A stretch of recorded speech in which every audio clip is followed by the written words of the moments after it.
मुख्यमंत्री योगी आदित्यनाथ ने गुरुवार को विधानसभा के मानसून सत्र के चौथे दिन सदन में अपने 8.5 साल के कार्यकाल की उपलब्धियां गिनाते हुए विपक्ष को जमकर अड़े हाथों लिया है।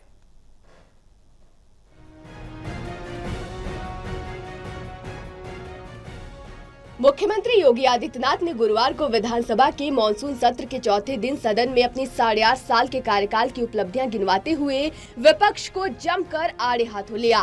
मुख्यमंत्री ने अपने संबोधन में समावेशी और समग्र विकास को उत्तर प्रदेश और भारत के विकास का आधार बताया। उन्होंने कहा कि हर विधानसभा क्षेत्र में विकास होना चाहिए और कल्याणकारी योजनाओं का लाभ बिना भेदभाव के सभी तक पहुँचना चाहिए।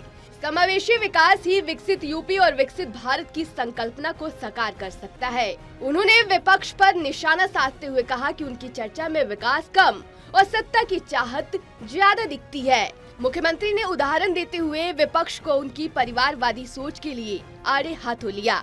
उन्होंने कहा कि आप केवल अपने परिवार तक सीमित हैं। आपका परिवार डेवलपमेंट अथॉरिटी का दृष्टिकोण स्वामी विवेकानंद के कूपमंड दर्शन को चरितार्थ करता है। दुनिया प्रतिस्पर्धा के रास्ते पर आगे बढ़ रही है, लेकिन आप अभी भी परिवार तक ही सीमित हैं। बीमारू राज्य और नीतिगत उदासीनता का शिकार हो रहा था। यूपी मुख्यमंत्री ने उत्तर प्रदेश के अतीत की कड़वी सच्चाई को सामने रखते हुए कहा कि 1960 के बाद से राज्य लगातार गिरावट की ओर बढ़ा। उन्होंने कहा कि विशाल सामर्थ्य, उपजाऊ भूमि, नदियां और श्रम शक्ति होने के बावजूद नीतिगत उदासीनता के कारण यूपी 1980 के दशक के बाद देश का सबसे बीमारू राज्य बन गया। योजनाएं बनती थीं, घोषणाएं होती थीं, लेकिन न इच्छा शक्ति थी और न ही क्रियान्वयन का संकल्प। उन्होंने उस दौर की समस्याओं का जिक्र करते हुए कहा कि युवाओं को रोजगार नहीं मिलता था, किसानों को राहत नहीं थी और निवेशकों में भरोसा की कमी थी। कि उत्तर प्रदेश देश के अंदर सर्वाधिक सिंचित भूमि किसी के पास है तो वह उत्तर प्रदेश के पास है। सबसे उर्वरा भूमि किसी के पास है तो उत्तर प्रदेश के पास है। खेती में नई तकनीक के समावेश, अच्छी क्वालिटी के बीज और खाद की पर्याप्त उपलब्धता के फलस्वरूप जो प्रदेश का खाद्यान्न उत्पादन में राष्ट्रीय योगदान आज बढ़कर के हमारा जो राष्ट्रीय पहले सीमित जो स्थिति थी आज वो बढ़कर के लगभग 21% खाद्यान्न उत्पादन अकेले उत्तर प्रदेश कर रहा है पूरे देश के लिए, जबकि देश के अंदर जो कृषि योग्य भूमि है उत्तर प्रदेश के पास उसका शेयर केवल 10% है।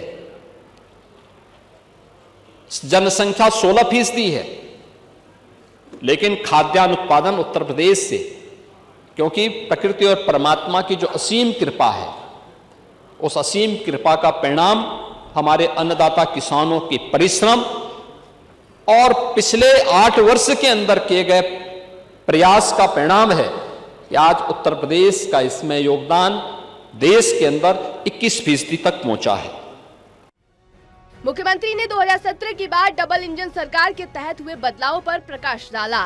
उन्होंने कहा कि 2017 के बाद कानून का राज स्थापित हुआ, अपराधियों के खिलाफ जीरो टॉलरेंस की नीति अपनाई गई, उद्योगियों के लिए अनुकूल माहौल बनाया गया और यूपी निवेशकों के लिए ड्रीम डेस्टिनेशन बन गया। योजनाओं का क्रियान्वयन बिना भेदभाव और तुष्टीकरण के हो रहा है। आर्थिक प्रगति के आंकड़ों के जरिए पेश की यूपी की नई तस्वीर। मुख्यमंत्री ने योगी की आर्थिक प्रगति के प्रभावशाली आंकड़े पेश किए। उन्होंने बताया कि 2016-17 में यूपी की जीएसडीपी 13 लाख करोड़ रुपए थी, जो इस वित्तीय वर्ष के अंत तक 35 लाख करोड़ तक पहुंचने की उम्मीद है। राष्ट्रीय जीडीपी में यूपी का योगदान 8% से बढ़कर 9.5% हो गया है। प्रति व्यक्ति आय 43,000 रुपए से बढ़कर 1,20,000 रुपए तक पहुंच चुकी है। निर्यात 84,000 करोड़ रुपए से बढ़कर 1,86,000 करोड़ रुपए हो गया है और राज्य का बजट 3 लाख करोड़ से बढ़कर 8 लाख करोड़ रुपए तक पहुंच चुका है। मुख्यमंत्री ने भारत की आर्थिक प्रगति का उल्लेख करते हुए कहा कि 1947 में भारत दुनिया की 6ठी सबसे बड़ी अर्थव्यवस्था था। लेकिन 1980 तक ये 11वें स्थान पर खिसक गया।